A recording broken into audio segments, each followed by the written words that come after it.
Bien. Cualquiera. Mi mente había puesto a grabar y ya con eso la pantalla se compartía sola. Bien. Bueno, entonces, hoy vamos a trabajar con la segunda parte de lo que sería integrales de línea de campos vectoriales. ¿Sí?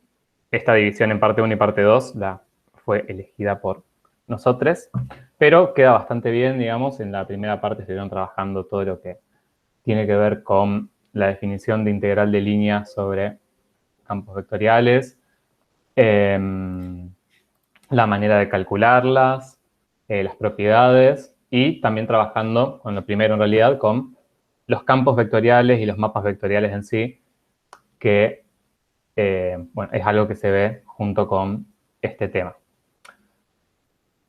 Yo voy a ponerme acá para la computadora para verles.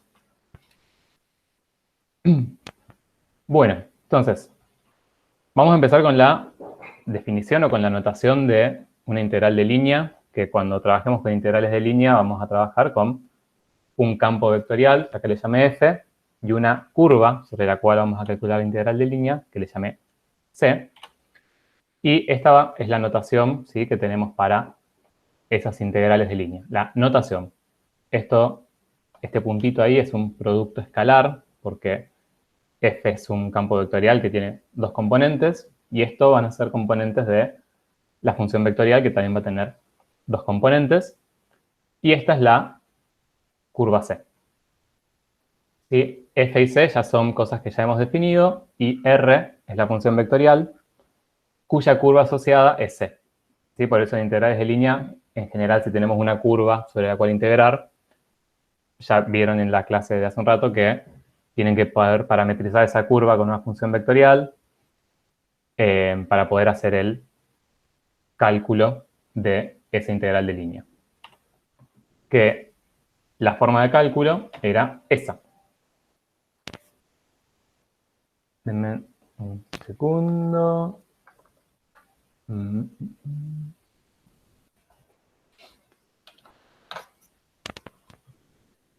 segundo más.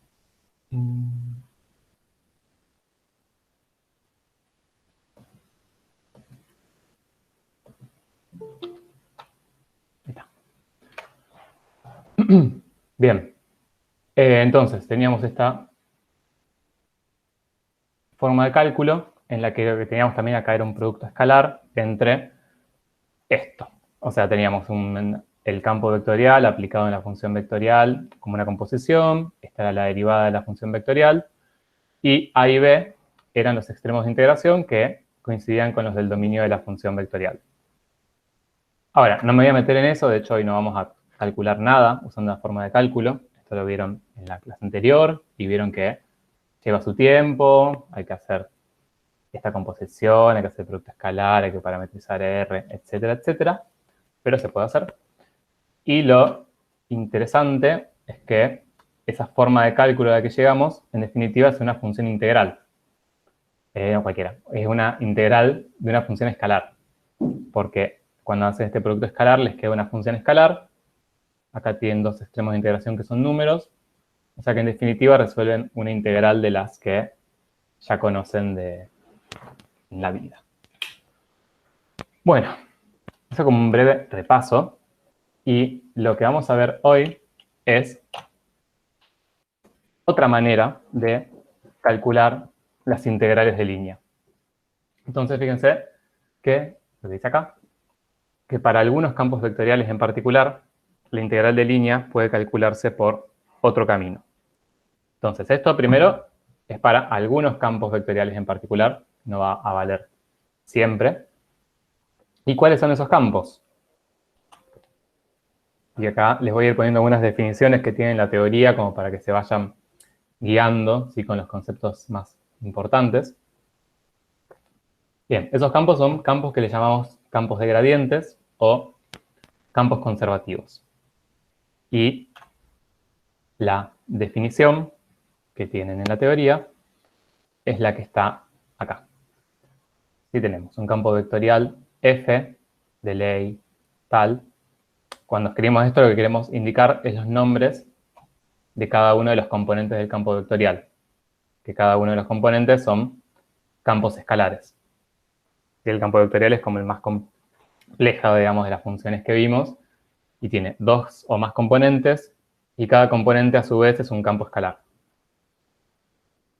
Bien, entonces este campo f de componentes p y q va a ser un campo conservativo, y esta es la definición, si existe un campo escalar f, chiquita, tal que el gradiente de f sea el campo vectorial f sota. Si esta función f, este campo escalar f, cuyo gradiente es nuestro campo vectorial, existe, nombraremos a esta f como una función potencial del campo vectorial. Entonces, primero, fíjense que si ustedes tienen un campo vectorial cualquiera, tiene que pasar que exista este campo escalar cuyo gradiente sea el campo vectorial para que sea conservativo.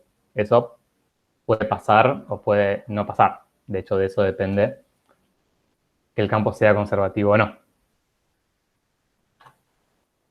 Y fíjense, también como para tener una analogía, esto, ¿no? Esto es escrito en lenguaje simbólico. El campo escalar f es una función potencial del campo vectorial f si y solo si el gradiente del campo escalar es el campo vectorial. ¿Y qué era el gradiente? Básicamente era esto, o sea, el gradiente de un campo escalar me daba siempre un campo vectorial, donde cada componente era cada una de las derivadas parciales del campo.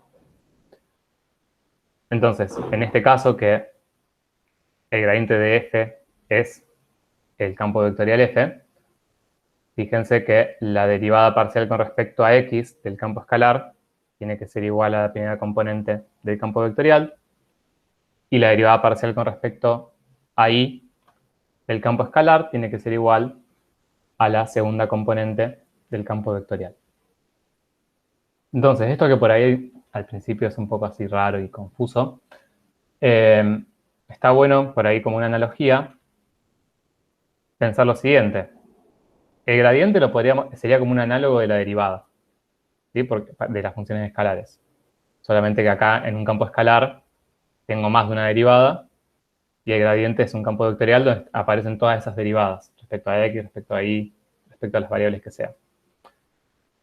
Entonces, ¿qué relación tendríamos entre o sea, si yo tengo una función y obtengo su derivada? ¿Qué es la primera función de su derivada?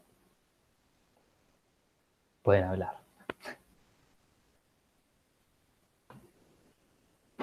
Su velocidad, ¿puede ser?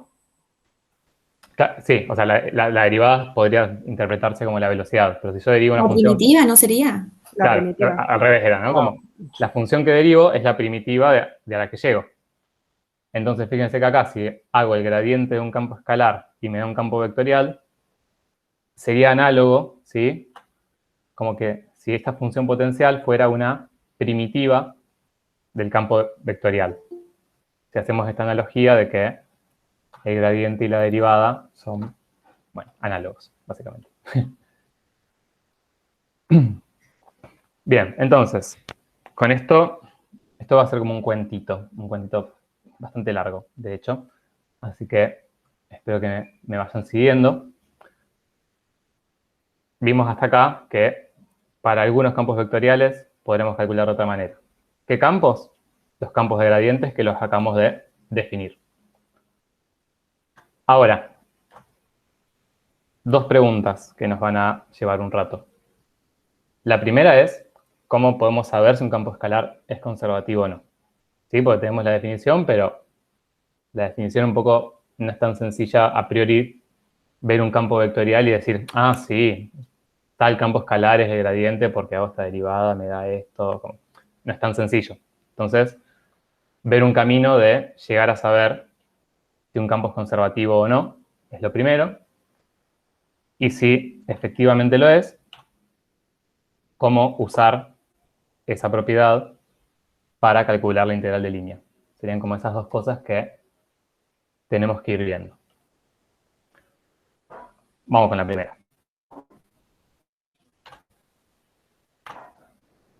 Bueno, entonces para ver cada una de esas cosas vamos a verlo ya en una actividad en concreta. Nada complejo, no es un problema ni nada, es simplemente dado un campo vectorial, hallar la integral de línea sobre la curva C, siendo C la curva orientada en el gráfico recorrida desde A hasta B. Simple, o sea, calcular la integral de línea. ¿Lo podrían hacer por la forma de cálculo? Sí, si quisieran, sí. Acá vamos a ver la otra. Bueno, entonces, primero ver si es conservativo. O sea, para que sea conservativo tiene que existir una función, un campo escalar f, cuyo gradiente sea mi campo vectorial.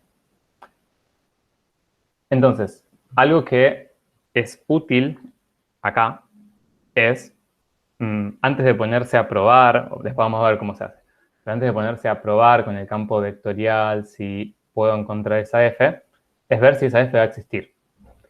Y en el libro tienen una serie de teoremas y de cuestiones de los campos conservativos bastante extensa, pero en un momento llega a una conclusión very important conclusion, que es una condición suficiente de conservatividad. O sea, una serie de condiciones que si yo las puedo verificar, me aseguran que mi campo vectorial va a ser conservativo y por lo tanto que va a existir esta función potencial f.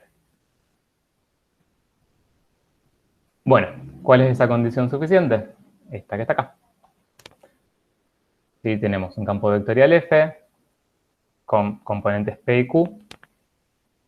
Y entonces, si los campos escalares p y q, o sea, las componentes de f, tienen derivadas parciales continuas en un conjunto abierto y simplemente conexo D.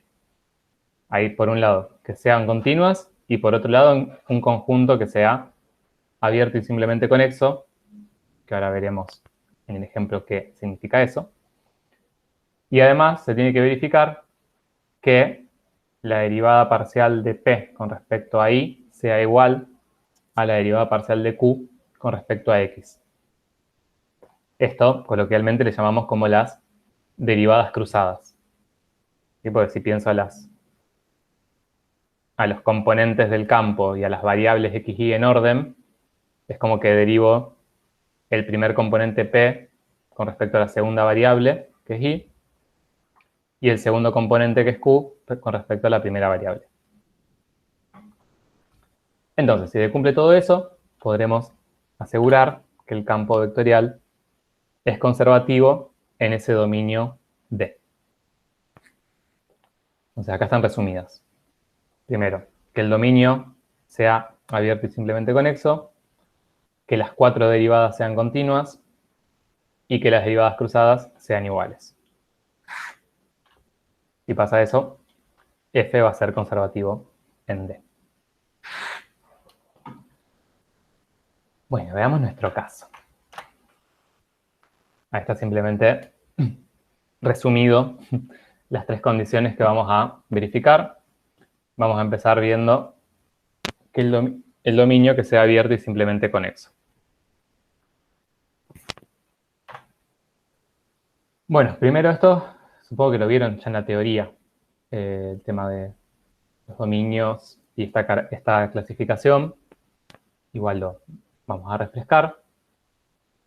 Bien, por un lado, que el dominio sea abierto quiere decir que o no tiene frontera, ¿sí? O sea, que es como no acotado. Por ejemplo, si yo, no sé, si mi dominio es R2, no tengo una curva que me delimite, ¿sí? El dominio, sino que es todo el plano. Y si tengo partes, digamos, si tengo una frontera, pero no es una frontera cerrada, voy a tener como parte del dominio que va a ser abierto, ¿sí? Como que no...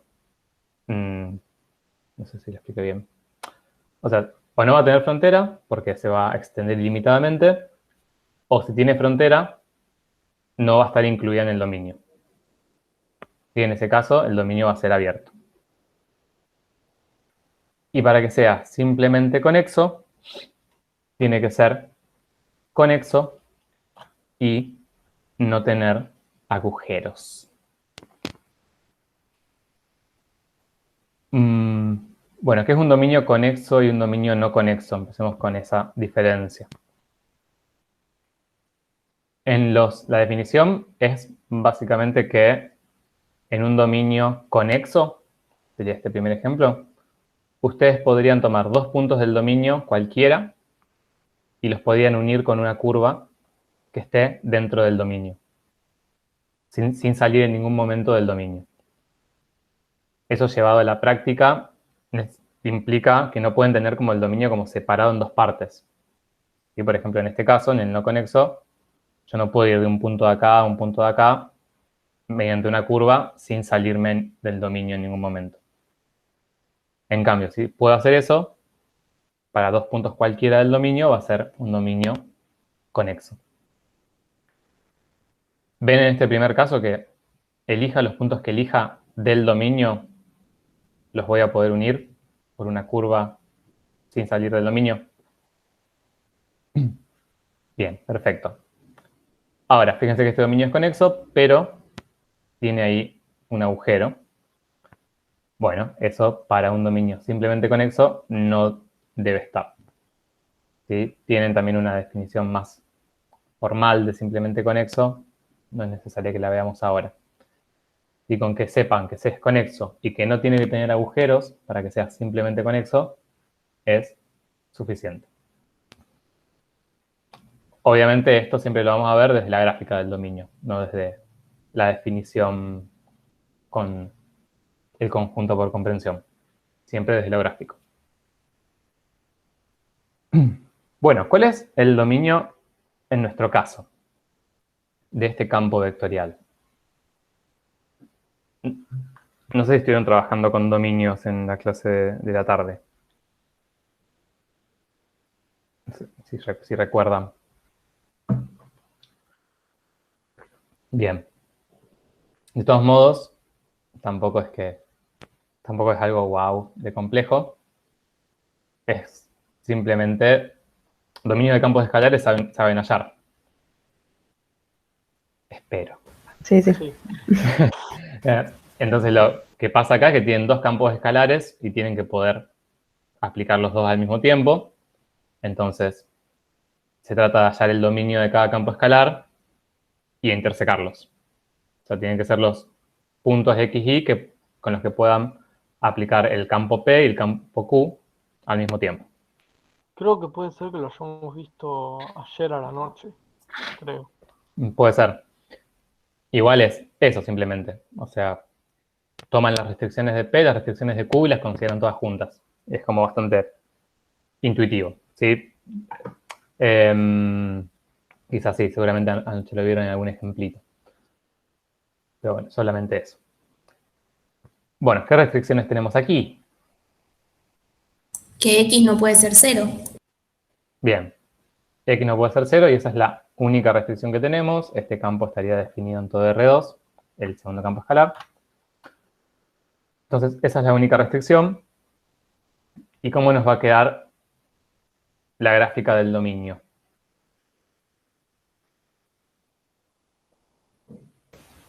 Todo el plano menos X de 0. Claro. O sea, ¿qué es lo que excluirían? ¿Un punto o una recta? El eje No, de una X. recta. Bien, el eje sería el eje Y. Y O sea, porque la restricción es esto, X no puede ser 0 independientemente de la Y, o sea que todos los valores que están sobre el eje Y se van del dominio. ¿Sí? Entonces quedaría, bueno, acá está definido, quedaría algo así, o sea, estaría como todo el plano marcado, excepto el eje Y, que lo marqué acá en línea de puntos, porque no tiene que estar. Bueno, ¿qué les parece con lo que vimos hasta ahora? El dominio del campo, ¿es abierto y simplemente conexo o no? Yo diría que no, porque hay toda una línea que Mm. parte el campo a la mitad. Bien, no conexo. Exacto, o sea, si yo tomara un punto del lado izquierdo y otro punto del lado derecho del eje Y, no los podría unir mediante una curva que esté íntegramente incluida en el dominio. Por lo tanto, este dominio sería no conexo. Bien, ahora, este como primer ejemplo del tema puede ser un poco innecesario, o sea, un poco molesto, como ya de entrada que aparezca un dominio no conexo, pero lo elegí un poco a propósito como para poder ver todas estas cuestiones juntas en una actividad. Porque fíjense lo siguiente. Mi dominio va a ser no conexo, lo cual quiere decir que mi campo vectorial no va a ser conservativo en todo su dominio. Ahora, para lo que lo vamos a usar, que es para hallar integrales de línea, yo en realidad puedo tomar partes de ese dominio donde sí sea abierto y simplemente conexo.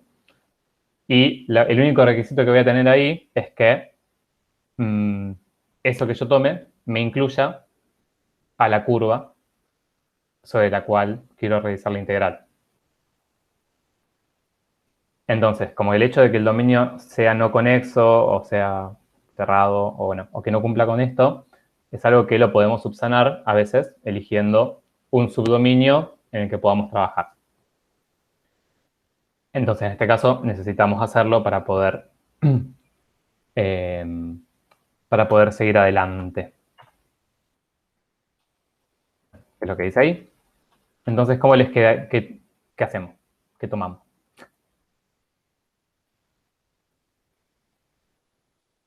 Y yo tomaría todo el El lado de las cuadrante X positivo. 1. Bien, sí. O sea, Claro, tenemos el que... primer cuadrante. Exacto. O sea, si queremos incluir esta curva, podemos tomar todo el lado derecho, podemos tomar el primer cuadrante, o sea, posibilidades tendríamos infinitas, ¿no? Como, lo importante es que podamos tomar uno. Yo acá el que elegí fue tomar simplemente, a ver si lo escribí, no. Pero sería tomar un dominio en el que la única restricción es que X sea mayor que 0. Es simplemente conexo y es abierto. Fíjense que hacia arriba y a la derecha y abajo no tiene frontera y la frontera de la izquierda no está incluida. Bien, entonces ya con esto tenemos un conjunto de abierto y simplemente conexo en el que trabajar. Vamos con las otras dos condiciones. Que un poco las dos se resuelven juntas. O sea, hallamos las derivadas, las 4 derivadas, y ahí analizando la ley vemos que son continuas y vemos si se cumple esta condición.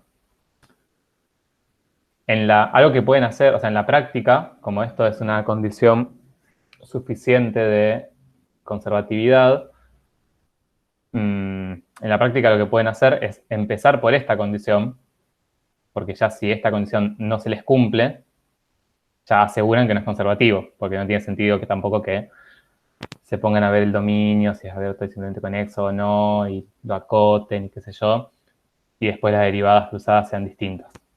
¿Sí? En la práctica uno suele empezar por esto, y si les quedan iguales, verifican el resto. Bueno, entonces, ¿cómo nos quedan las derivadas acá? A ver cómo andamos con las derivadas parciales. Sería la derivada de la primera componente de P con respecto a X.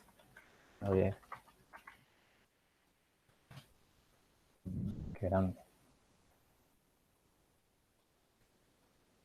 Esta va a ser la derivada de la primera componente con respecto a Y. Voy a poner acá al costadito. Esta es la derivada de la segunda componente Q con respecto a X. La escribo, si quieren váyanme diciendo cómo les quedan.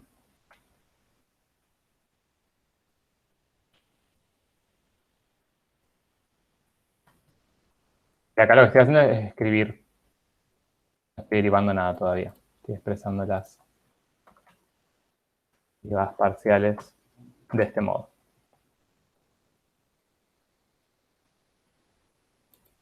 Bien, la primera es la más molesta, dentro de todo. Tampoco tanto, pero las otras son más sencillitas. La primera no nos quedaría menos x a la menos 3. Bien, sería lo mismo que derivar menos x a la menos 2. Uy, cualquiera.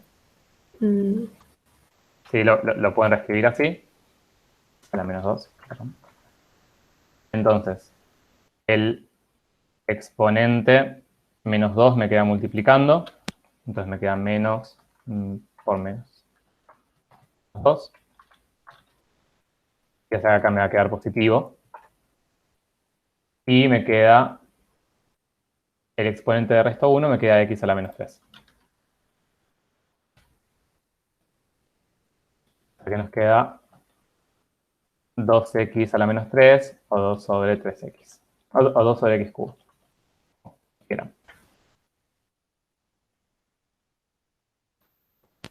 Bien, ¿cuánto da esta derivada?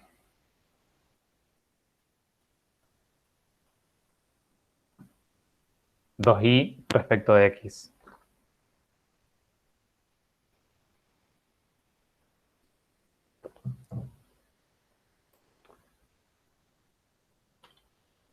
¿Cómo? Cuestan las más fáciles siempre. 0. 0. Si no tengo nada que dependa de x acá, o sea que es una constante para x, esta función. ¿Cuánto da esta derivada? Menos 1 sobre x cuadrado respecto a y. también 0. También 0. Y última, 2y con respecto a y.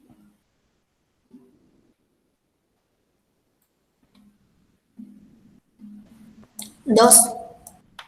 Bien, 2. ¿Sí? Como variable independiente por numerito, la derivada me da el numerito. Perfecto. Bueno, entonces tenemos ya todas las derivadas. Entonces, por un lado, que sean continuas en el dominio D. Eso simplemente con que las puedan, a efectos de los campos con los que trabajamos, con que vean que, digamos, que su dominio sea el mismo que con el dominio con el que están trabajando, va a ser suficiente. O sea, simplemente verificar que puedan aplicar la derivada en los mismos puntos del dominio. Y acá, bueno, básicamente, la única que nos trae problemas es esta, que es 2 sobre x cubo. Y la restricción es la misma que en nuestro campo original, que x no puede ser 0. Entonces, en el dominio que tomamos, va a ser continuo. Y estas tres, que son campos escalares constantes, obviamente son continuos, no van a tener problema. Les cuento también que a ver, es como algo que lo tienen que hacer y verificar y justificar, pero no, en general nunca van a tener problemas con esto, con que las derivadas parciales no sean continuas en el dominio que estén trabajando. Pero bueno, hay que hacerlo. Bien, y por último, que estas sean iguales. O sea, q de x y p sub i, que vemos que las dos dan 0. Y no tienen, o sea, dan 0, por lo tanto son iguales. No siempre les van a dar 0, a veces que le van a dar algo. Lo importante es que sean iguales. Acá en este caso dan 0 porque, bueno, traté de elegir un campo que fuera sencillo para trabajar, pero eso no siempre les va a dar 0. Lo que tienen que verificar es que les dé la misma ley tanto para u sub x como para p sub i.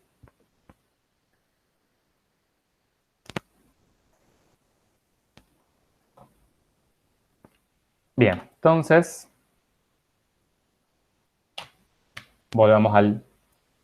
sigamos con el cuentito. Estábamos en estas dos preguntas. Y fíjense que para saber si un campo es conservativo, vimos la condición suficiente de conservatividad. Y para este campo con el que estamos trabajando, verificamos ya estas tres cosas. Sí, vimos el dominio que tomamos era abierto y simplemente conexo, y recién verificamos que las derivadas parciales eran continuas y las cruzadas iguales. Por lo tanto, concluimos que F es conservativo en D. Somos felices. Ahora, genial. ¿Cómo usamos eso para calcular la integral de línea? Y acá aparece, pero también les da epilepsia, un nuevo teorema fundamental. ¿Sí? El teorema fundamental del cálculo de las integrales de línea. Este teorema seguramente lo trabajaron, lo han estado viendo, y fíjense qué les dice.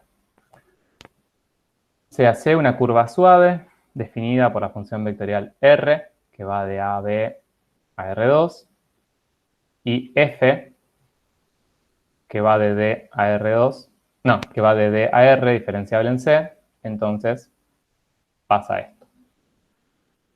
Primero, en el teorema lo que les definen es la función vectorial R y un campo escalar. O sea, en el teorema lo que les aparece directamente es un campo escalar que tiene que ser diferenciable sobre la curva, digamos, no sobre en todo su dominio, sino al menos sobre la curva.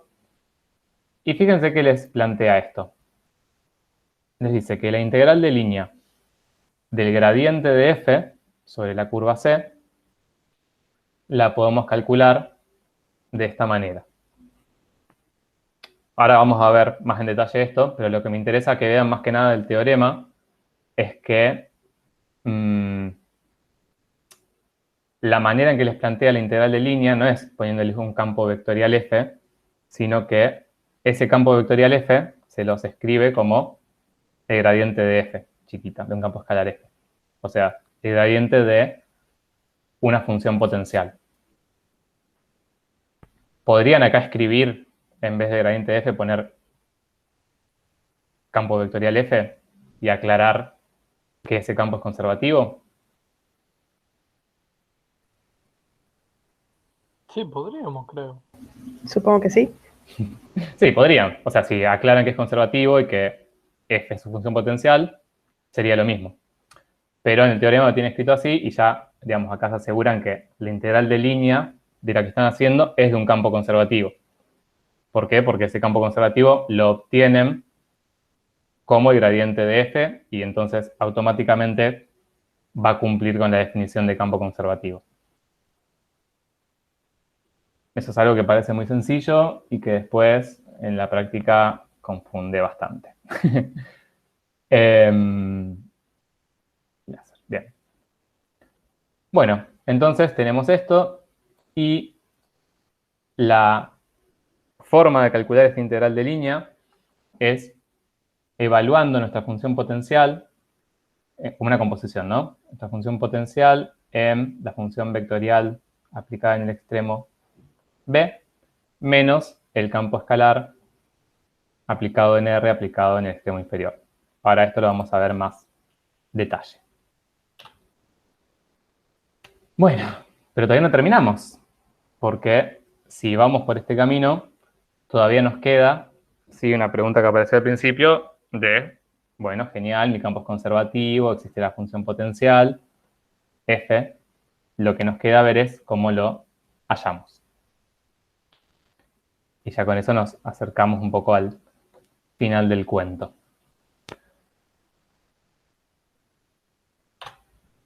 Entonces, vean lo siguiente. Tenemos este campo vectorial F. Ya con lo que hicimos, sabemos que es conservativo, sabemos que existe la función potencial, solo nos queda hallarla. Y entonces, hallar la función potencial, si ustedes se acuerdan de esto, lo es bastante razonable de dónde sale, no es nada muy loco.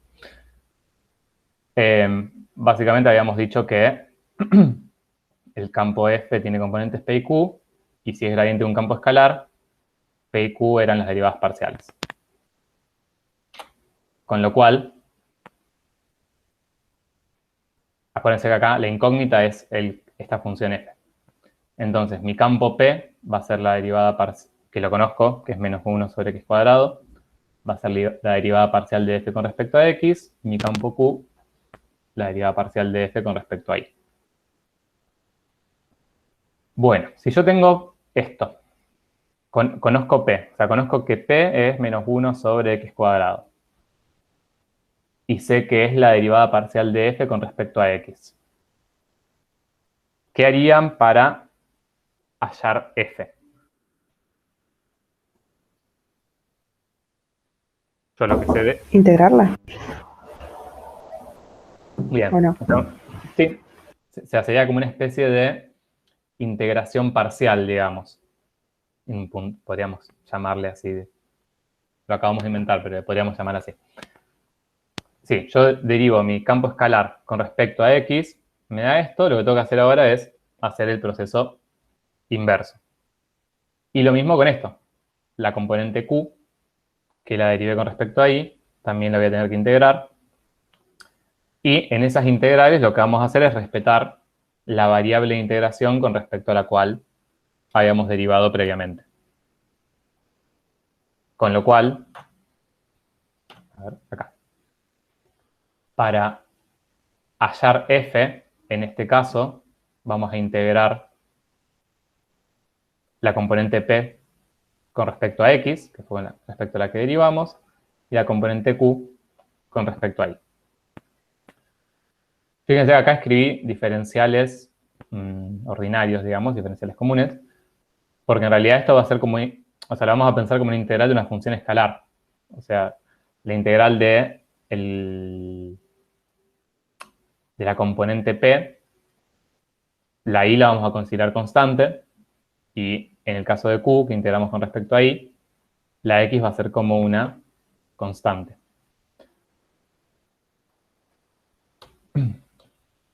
Entonces, ¿qué nos queda acá?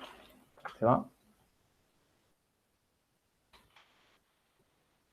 En este caso, les repito, es como por el campo que elegí, ocurre que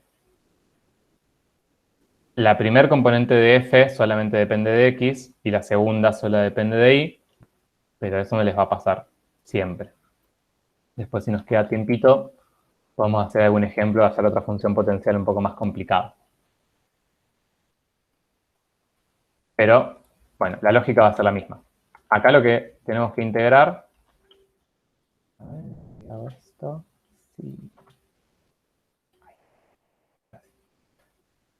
Entonces acá lo que vamos a integrar es p. O sea, menos 1 sobre x cuadrado.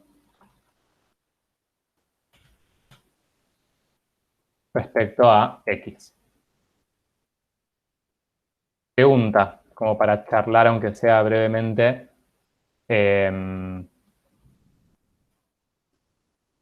Pasaría, por ejemplo, si la componente en x fuera, no sé, menos y sobre x cuadrado, supongo.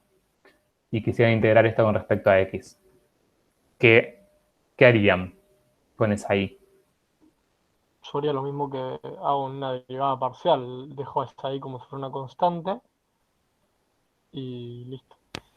Bien, exacto. Es la misma lógica, ¿sí? Acá, hasta como es una constante, podrían sacarla fuera del integral y les quedaría y por la integral de esto mismo, pero con respecto a... ¿Dónde seleccionar hasta acá?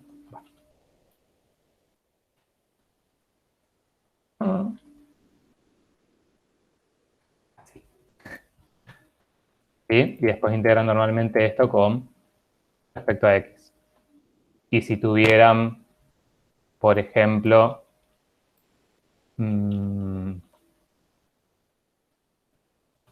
que integrar esto,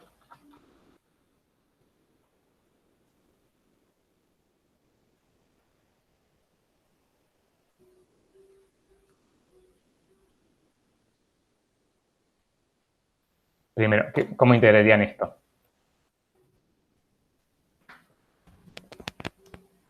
Tan, taran. Por sustitución haría. Bien, por sustitución. ¿Sí? X más 3 lo reemplazaríamos, lo sustituiríamos y después lo resolvemos normalmente. Bueno, si tuviera X más Y en vez de X más 3, también lo haría por sustitución. O sea, para integrar con respecto a X, Y sería como una constante, entonces eso no cambiaría. ¿Sí? O sea, la lógica de integrar con respecto a una variable manteniendo la otra constante es la misma. ¿Sí? Eso se los aclaro, cosa de que si nos llegamos después a ver otros ejemplos, aunque ya saben cómo hacerlo, pero eso no es nada del otro mundo, nada muy loco. Bueno, volvemos aquí. Cuando das integral, de hecho quizás hasta en algunas tablas aparece, porque es la derivada de la función 1 sobre x. Si ustedes derivan 1 sobre x, lo pueden usar como x a la menos 1, les queda menos 1 sobre x cuadrado. Y si no, la hacen como cualquier integral, ¿no? Expresan esto como menos x a la menos 2 e integran normalmente. Pero bueno, deberían llegar a esto. Bien, y acá sí aparece una diferencia al integrar, digamos, un campo escalar.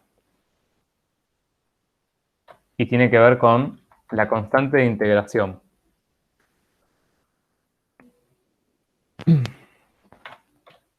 No, bueno, bien, ¿qué es lo que tiene de particular esta constante de integración? A ver si se dan cuenta o se imaginan.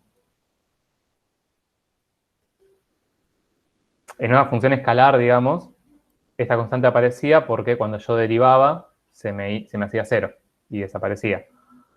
Ahora, acá, cuando yo derive, voy a derivar parcialmente con respecto a x para obtener p de vuelta. Esa constante podría ser absolutamente cualquier término que tenga ahí en algún punto. Exacto, me gustó ese nivel de conclusión. Sí, o sea, podría ser un número porque lo derivo con respecto a x me da 0, pero también podría ser una función que dependa únicamente de y. ¿Sí? Con lo cual, lo que vamos a poner acá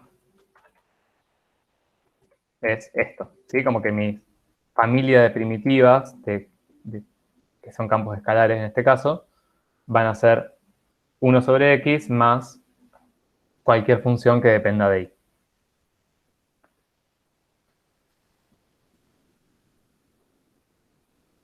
Bueno, ¿y cómo queda la otra integral? Acá q de x será 2i, más fácil. Me va a quedar y cuadrado, la integral, primitiva. Y con la misma lógica va a Más ser, una constante. exacto, más otra constante que en este caso va a depender de x. Bien, y lo que tienen que hacer después es como un poco, porque en los dos casos la idea, o sea, al integrar p con respecto a x y q con respecto a y, en los dos casos obtengo f, o la idea es obtener f. La idea es que esto y esto sea lo mismo. Entonces, lo que tienen que hacer es como un poco analizar esto y ver cómo les queda la ley de f. Fíjense que en este caso tengo 1 sobre x más una función que dependa de y. O sea, este 1 sobre x ya va, digamos, en la ley. Ahora, esta función que dependa de y, ¿cuál es en este caso?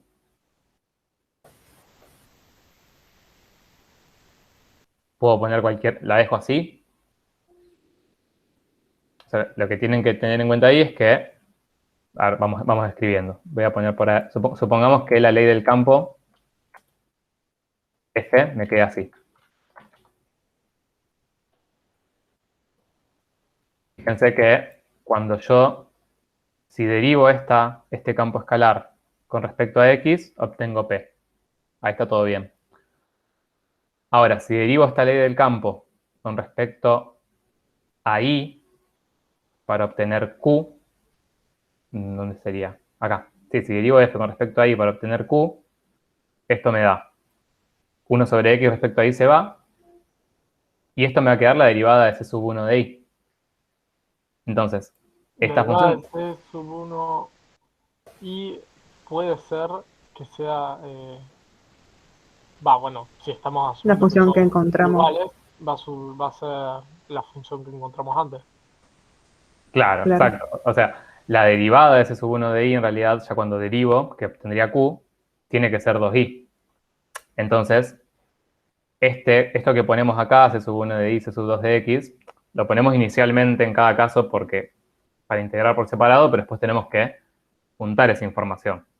¿Sí? Entonces, esta C sub 1 de Y en realidad no va acá. Lo que va acá es Y cuadrado, que de todas las posibles funciones de Y que me aparecían al integrar con respecto a X, al integrar con respecto a Y veo que no puede valer cualquier cosa. O sea, esta necesariamente tiene que ser Y cuadrado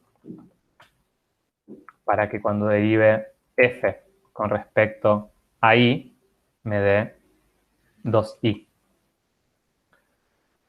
Pero siempre, digamos, lo que tienen que hacer es verificar que esto tenga consistencia. Y acá vemos que lo tiene. O sea, mi campo F es 1 sobre X más una función que depende de Y, que en este caso vale X cuadrado.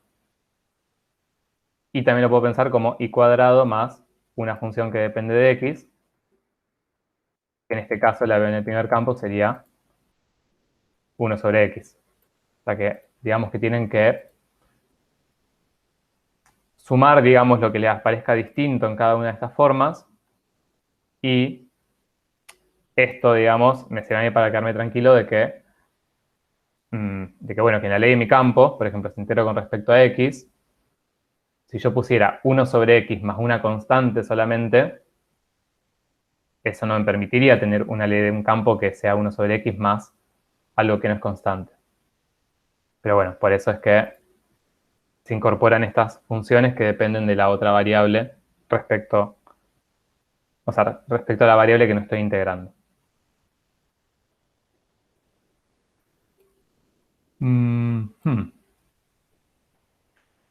Bueno, entonces acá ya llegamos a la ley de la función potencial.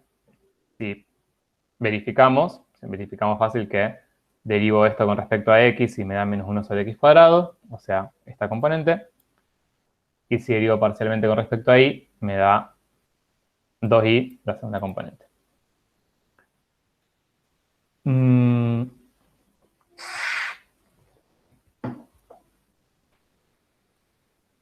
Bien. ¿Cuántas funciones potenciales tiene un campo vectorial? Si es conservativo.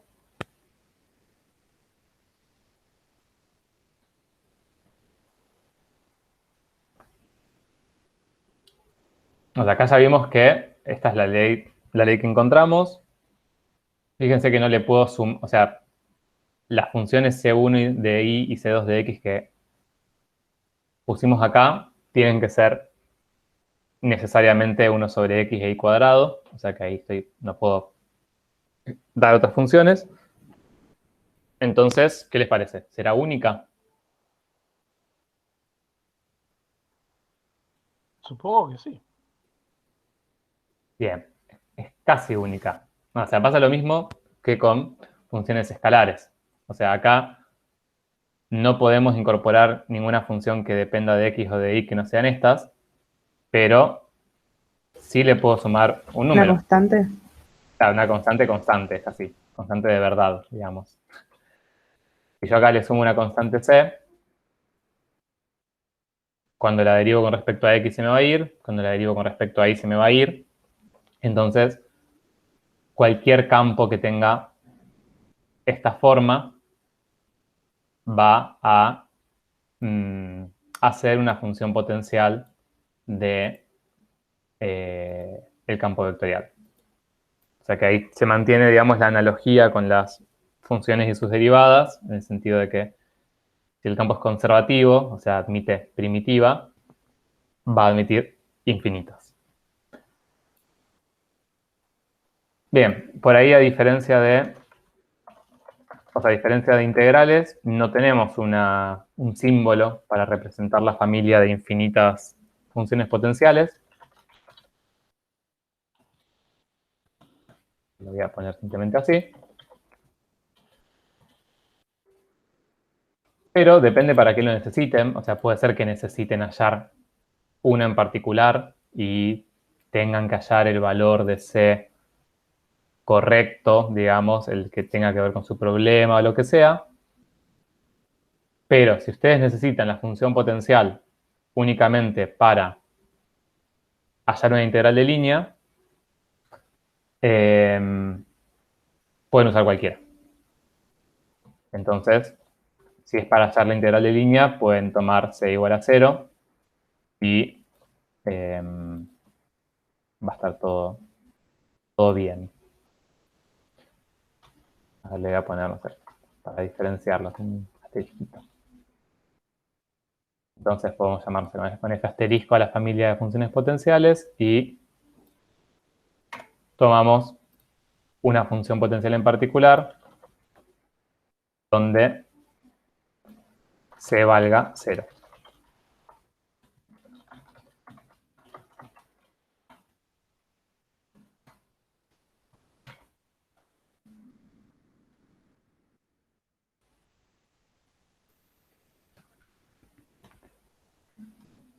Bueno, venimos bien hasta acá, con muchas cosas.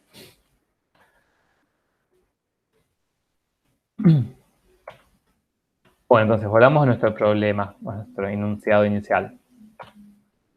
Tenemos que calcular la integral de línea para ir desde A hasta B en nuestro campo vectorial sobre esta curva. Es un resumen de la información que tenemos hasta ahora. F es conservativo, una función potencial es esta que encontramos recién. Y lo que nos decía el teorema fundamental de las integrales de línea, lo escribí acá, es esto. ¿Sí? Que la integral del campo vectorial, como es conservativo, lo escribí así como el gradiente del campo escalar, de la función potencial, y es la función potencial aplicada en R en B menos la función potencial aplicada en R en A. A y B en estos casos serían los puntos iniciales y finales de la curva. Bien, ahí de eso quería hablar justamente. Bueno, acá aparecen muchas cosas. Muchas cosas. Tienen que ver primero una cuestión que tiene que ver con la cuestión de las dimensiones. No dije nada. Vamos a anotar cosas. Primero, A minúscula, que acá en realidad no apareció hasta ahora. Pero ¿quién era A minúscula? ¿Se acuerdan? Pertenecía al dominio, ¿no? Claro, al inicial. Claro, si yo tenía, digamos, yo esta curva, si quiero calcular la integral de línea con la forma de cálculo que vimos al principio, de hecho podemos volver un segundo a esta diapo, acá.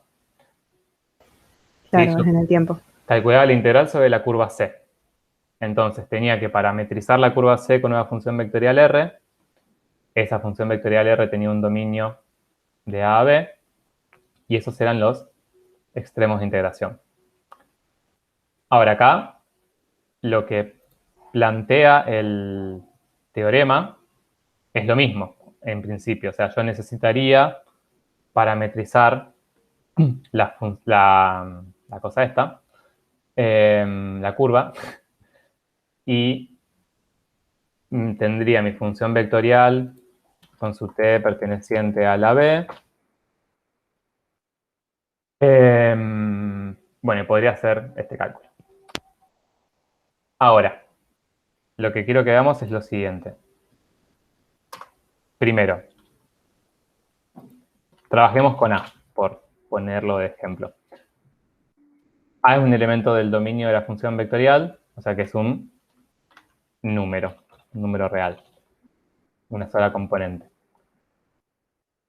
Cuando yo aplico R en A, y fíjense, así como es pseudo teórico esto, o sea, no parametrizamos la curva, no tenemos la ley de la función vectorial.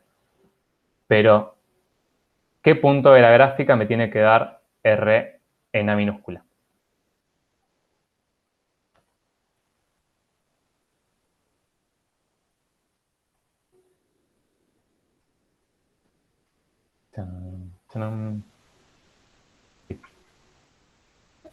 Que representa A mayúscula. ¿Están de acuerdo? Vendría a ser en ese lugar. Claro, en este punto.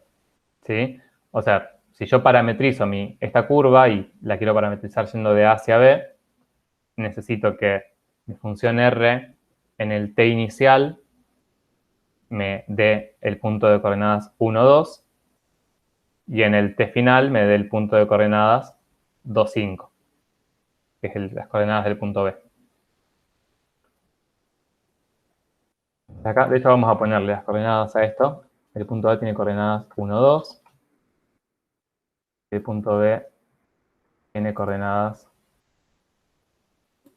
2, 5.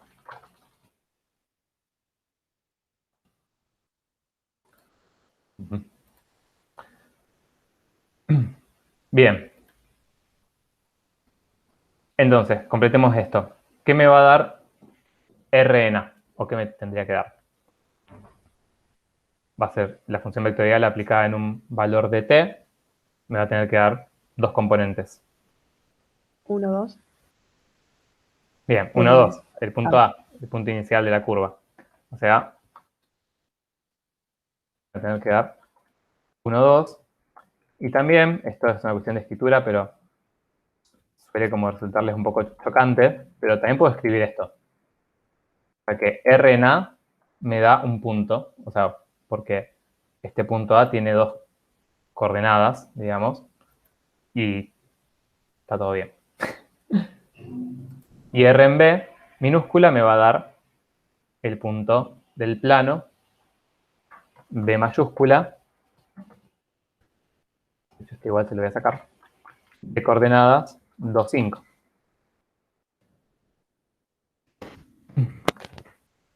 Bien, y fíjense que está bien, o sea, tiene sentido que esto me dé un punto del plano, porque sobre R en A y sobre R en B después tengo que aplicar mi campo escalar.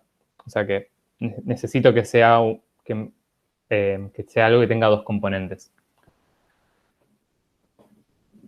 Bueno, entonces,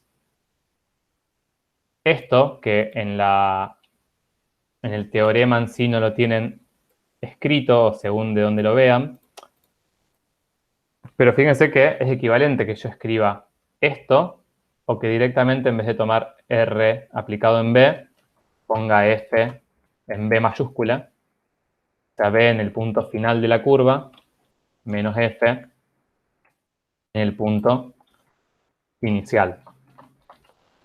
Las dos son... El análogo de Barrow. Exacto, es el analoguísimo de Barrow.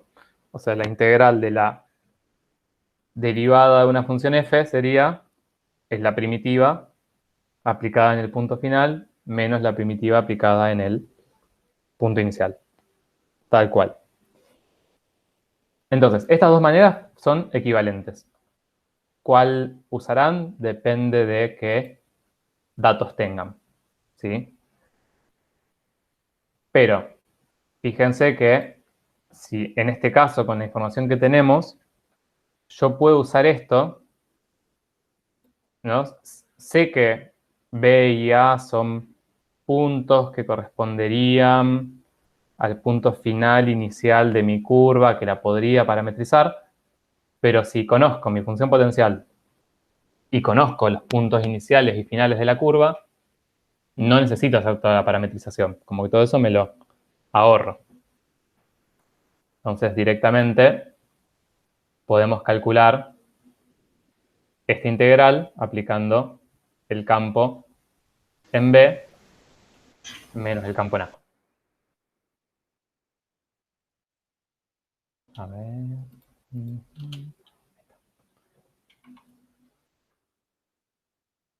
Entonces, ¿qué me queda? F en B sería F en 2,5.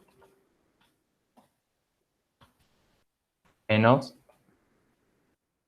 F en A, que es F en 1,2.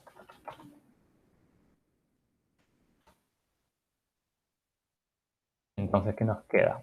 En 2,5, reemplazo acá la X por 2, 1/2 más 5 al cuadrado. A eso le resto la función aplicada en 1,2. Pongo paréntesis.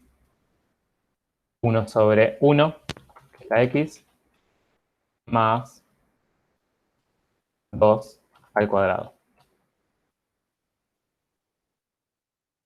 Me queda 25, 24, 20, 20,5 creo que le da. Sí, eso.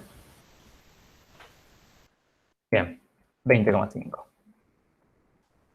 O sea que, después de mucho sudor y lágrimas derramados, llegamos a poder calcular la integral de línea del campo conservativo de esta manera. O sea, una vez que llegamos a la función potencial, que es lo que más tiempo lleva, calcular la integral de línea es súper rápido. No tenemos que parametrizar, no tenemos que usar la forma de cálculo y demás.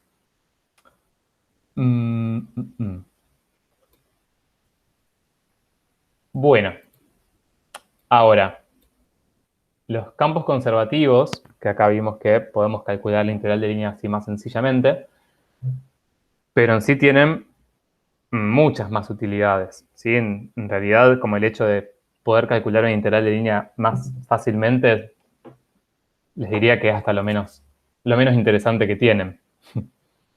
De ahí empezamos, pero tienen como otras cuestiones importantes. Y de campos vectoriales quizás sean los que más vean en sus carreras. Bueno, ahora, de la manera en que calculamos esta integral de línea, como que surge algo, que es como una propiedad que tienen los campos conservativos, que ahora la vamos a ver, pero que en la forma en que lo calculamos se ve bastante clara. A ver si se dan cuenta cuál es. Fíjense que cómo calculamos la integral de línea. O sea, ¿qué datos usamos, en definitiva, para calcular la integral de línea desde A hasta B yendo por esta curva? La función potencial. Bien, la función potencial que depende del campo vectorial con el que esté trabajando. Y después los puntos iniciales y finales. Bien, y los puntos iniciales y finales. Y nada más, o sea, en ningún momento parametrizamos esta curva. Como que únicamente lo calculamos haciendo la función potencial en el punto final menos la función potencial en el punto inicial. Entonces, acá se ve claro una de las características que tienen los campos vectoriales conservativos, y es que la integral de línea sobre una curva no depende de la trayectoria. O sea, depende únicamente de cuál es mi punto inicial y cuál es mi punto final. Y que eso con un campo vectorial que no sea conservativo no pasa. ¿Sí? Entonces, eso es una propiedad importante. ¿Estuvieron ya trabajando? ¿Ya han cursado física? ¿Física 1? Sí. Sí. Bueno, esto como un dato de color, porque lo vamos así, no nos vamos a meter en detalles, pero, por ejemplo, para que se den una idea, el campo vectorial gravitatorio es un campo vectorial conservativo.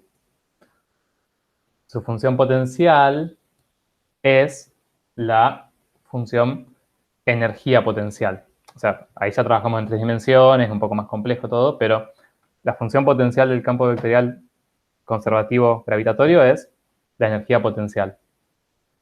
Y entonces, si recuerdan, la energía potencial no tiene que ver con, por ejemplo, si yo tengo un objeto, tengo un mate acá, no, ahí, sí, esta cámara, qué boludo. Tengo un mate acá y lo subo hasta acá, la energía potencial va a cambiar una cierta cantidad y me va a dar lo mismo si hago así o si hago así. Sí, dependía del punto. Inicial y final, sí. Exacto. Bueno, es esto mismo. Es esto tal cual, pero aplicado en un campo en 3 dimensiones. Entonces, como les decía, tiene muchas como utilidades, ¿no? Porque de repente si el campo vectorial gravitatorio no fuera conservativo, como todas esas cuestiones de deltas de energía y demás, tendrían que calcularlos usando integrales de línea y la forma de cálculo. Y ahí medio que no necesitan todo eso. Lo súper simplificamos. Bien. Bueno, y entonces, con esto estaría como lo más grosso de este tema, que es llegar a verificar que un campo sea conservativo, hallar su función potencial y usarlo para calcular una integral de línea. Ahora vamos a... Miren qué lindo. Vamos a trabajar un poco con calcular algunas integrales de línea sobre algunas curvas, trabajando con el mismo campo de recién, pero de vuelta, sin usar la regla de cálculo, sino más bien aplicando propiedades y viendo algunas cuestiones de las propiedades de integrales de línea. Como de cada una está acá para algo. Entonces acá la idea, esto, para que no lo armé.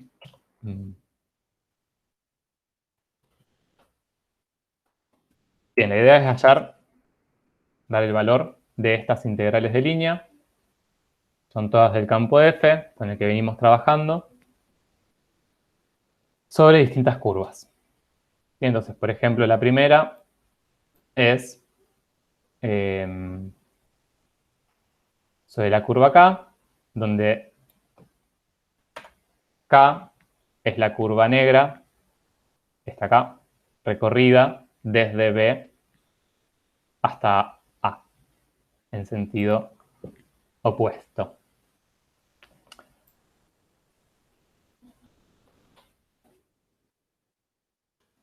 Bien.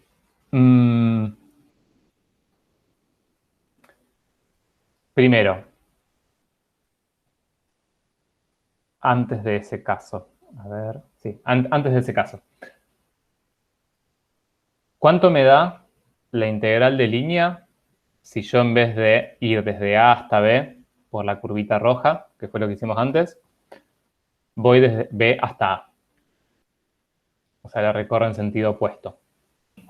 Por propiedad sería lo opuesto.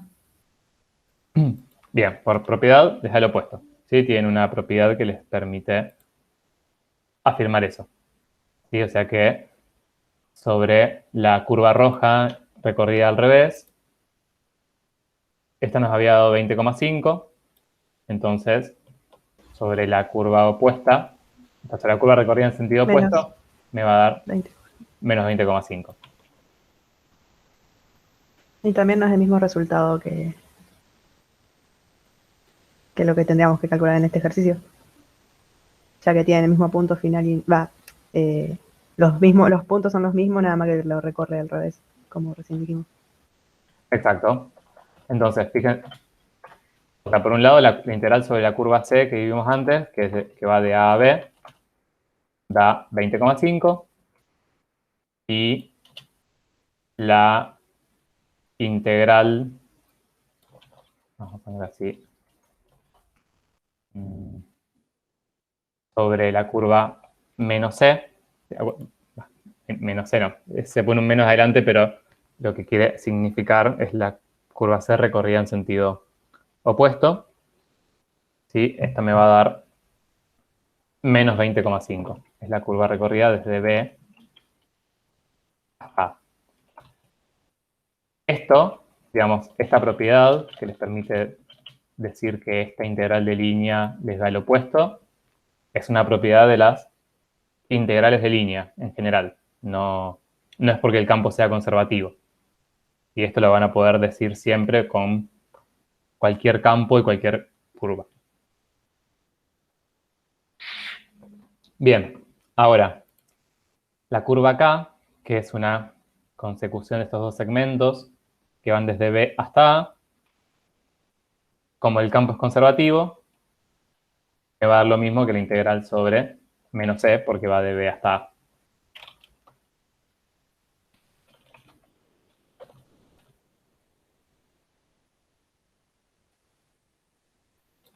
Entonces la integral sobre K, que tiene el mismo punto final que la integral de menos C, me va a dar menos 20,5.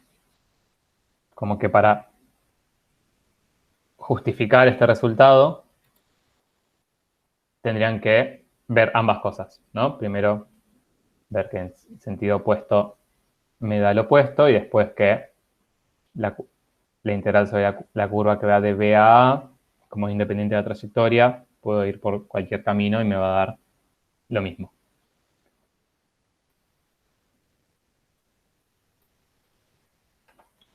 Esto por ahí está bueno. La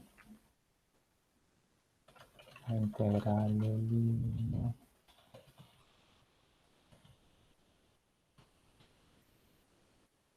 Van a poder ver así o solo depende de los puntos inicial y final.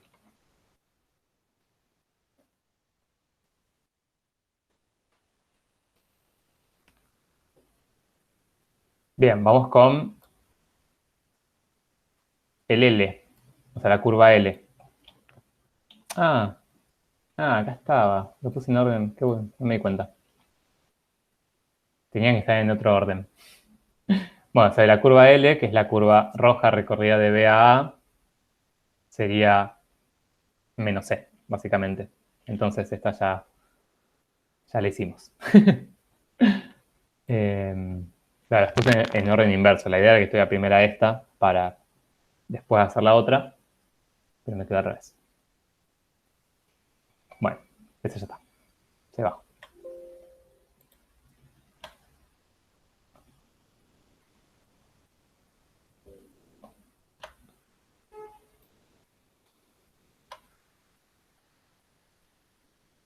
Bien. ¿Qué pasa con M? Que es la lila. Fíjense que va desde A hasta E.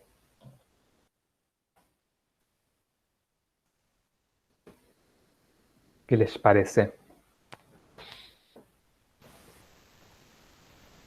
Ahí no se complica con el tema del dominio que esté cortado. ¿Qué opinan? Como que si tomamos ese dominio, o sea, ya incluyendo del otro lado, sería no conexo y no podríamos hacerlo. Claro, iba a decir lo mismo.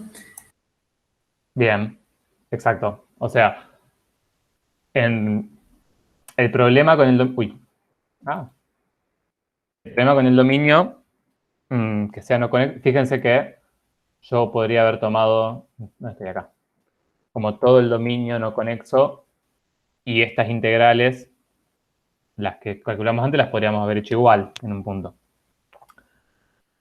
Ahora, el problema acá del no conexo y de pasar de un lado al otro es que acá, o sea, mi curva no está íntegramente incluida en el dominio. ¿Sí? O sea, tengo un punto, básicamente es uno solo, pero es un punto de la curva que no está incluida en el dominio del campo escalar, del campo vectorial. Entonces, ahí no la vamos a poder calcular. ¿Sí? Eso nunca van a poder calcular una integral de línea si la curva no está íntegramente incluida en el dominio de su campo vectorial. Que eso, una cuestión así más teórica lo pueden ver acá. La definición de, la definición del teorema. ¿Qué es lo que no se cumpliría en ese caso? O sea, tienen una curva suave definida por la función vectorial y un campo F de R2 en R diferenciable en C. O sea, C es la curva.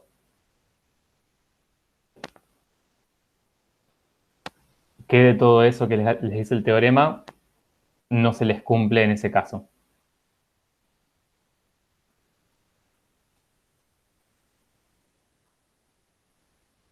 Que la función vectorial no define esa curva.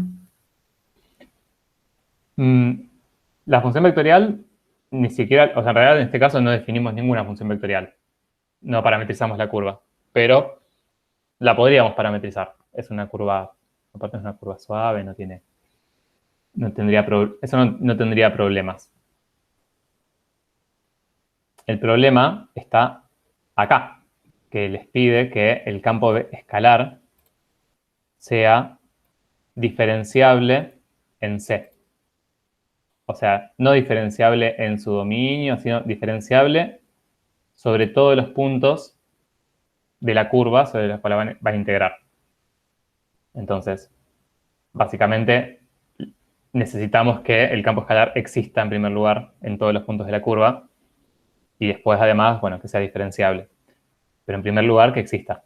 Entonces, eso ya hace que si tienen una curva que no esté íntegramente incluida en el dominio de su campo, no van a poder hallar la integral de línea. Sea conservativo o no, no tiene que ver con eso. Entonces, la integral de línea no existe.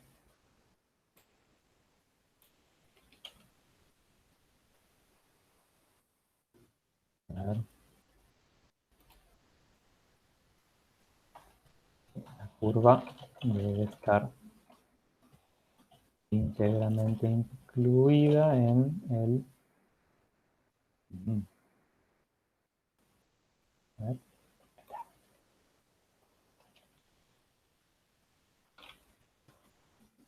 La curva está íntegramente incluida...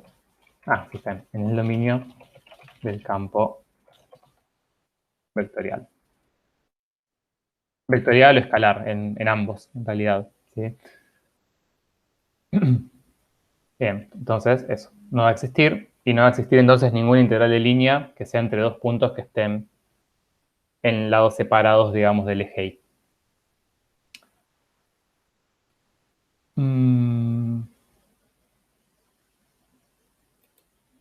Bien, y la última de acá, que era la N,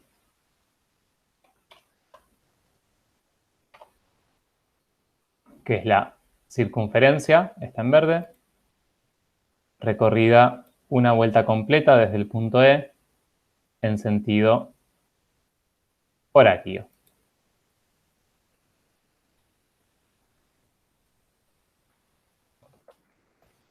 Esta sí no tendríamos problema en definirla.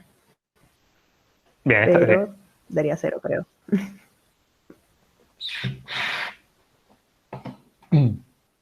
Bien, ¿qué opinan? Claro, porque el punto final con el punto inicial serían lo mismo. Entonces nos daría 0. Exacto. O sea, si lo podemos... Esas también. Lo podemos hacer desde la...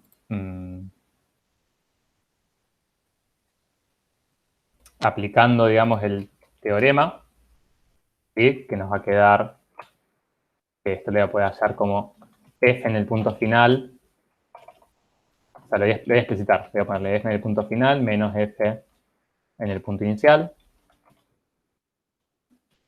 Y que en este caso son los mismos. Son Fn menos Fn. Entonces no importa.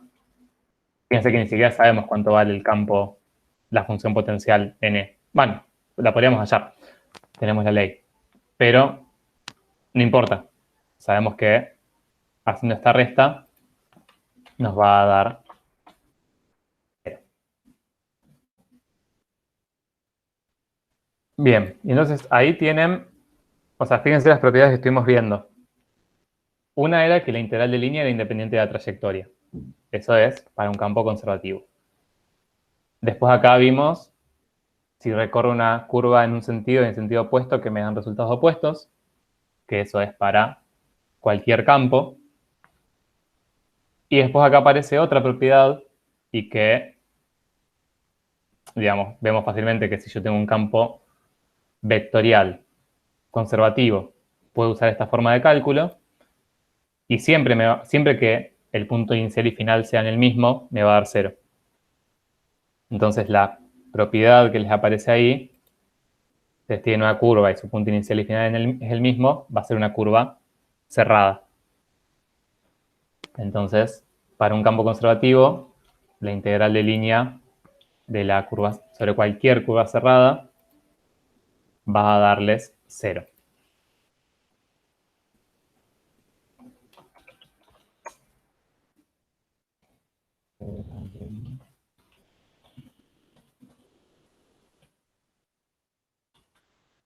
Un campo vectorial conservativo cerrada es igual a 0.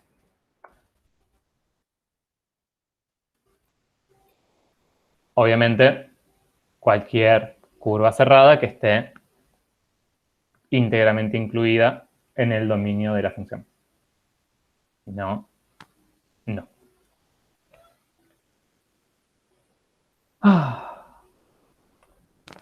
Bueno, eso era lo que tenía pensado para hoy. Voy a agregar una cosita más que me olvidé de incorporar en las diapositivas, pero es una actividad del cuadernillo.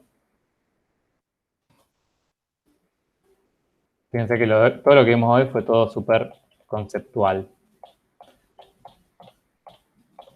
Bien, hay una actividad que me gusta bastante porque es muy conceptual. O sea, es una actividad que, si entienden, la resuelven muy rápido. Y si no, no. Que es la 18. Entonces, léanlo. Piénsenlo unos momentos. No me digan la respuesta, piénsenla.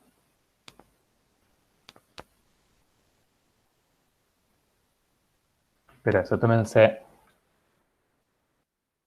un momento. Puede ser que se den cuenta muy rápido, puede ser que no.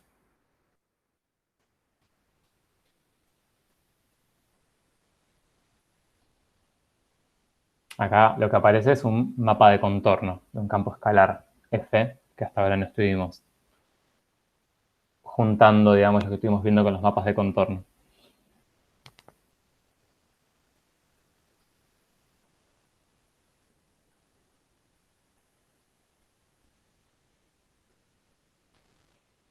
Mientras...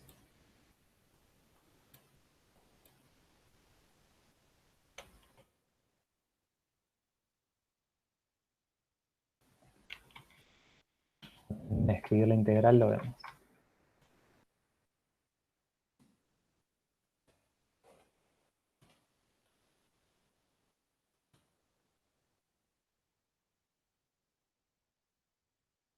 A mí se me ocurre, pero no sé, porque se me hace que es muy fácil, si lo pienso así. Como dijimos hoy, que a la integral del gradiente de f lo podemos pensar como f en b menos f en a. Y pensando en f en el punto b menos f en el punto a, tengo que hacer 30 menos 5. Bien, exacto. O sea, es ni más ni menos que eso. ¿Sí? O sea, veamos toda la información que nos da.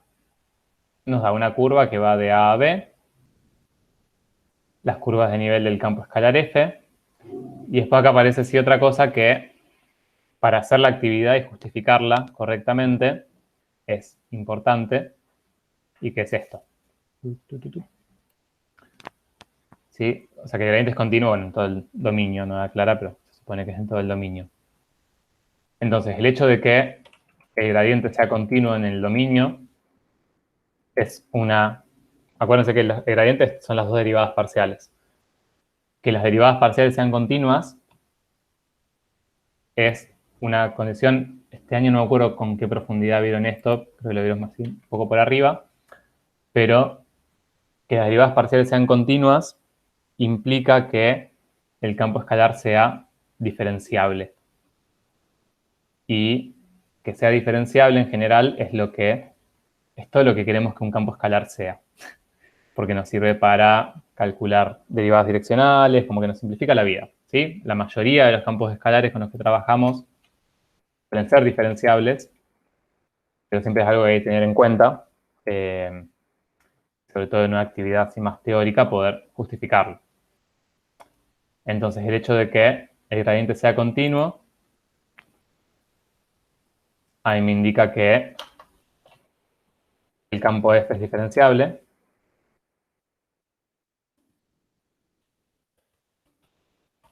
Y con eso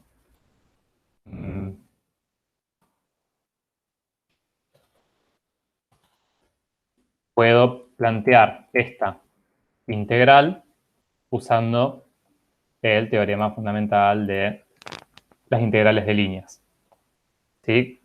Como una función potencial de gradiente de f, o sea, como f misma, en el punto final, menos la función potencial en el punto inicial. Y las imágenes del campo escalar en el punto B y en el punto A, como están sobre curvas de nivel, las leo directamente del gráfico. F en B va a valer 30 y F en A va a valer 5. O sea, 25.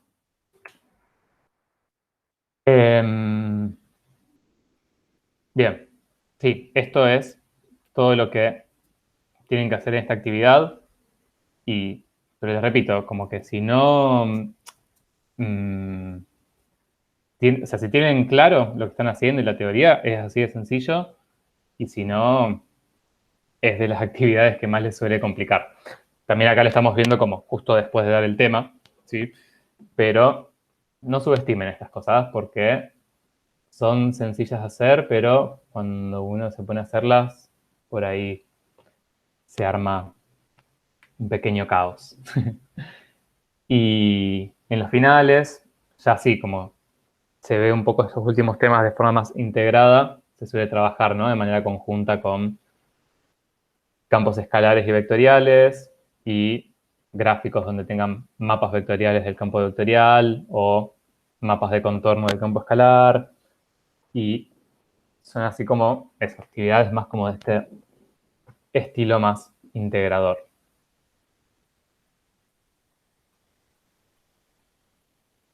Bueno, preguntas. Voy a cortar la grabación, así no se alarga más.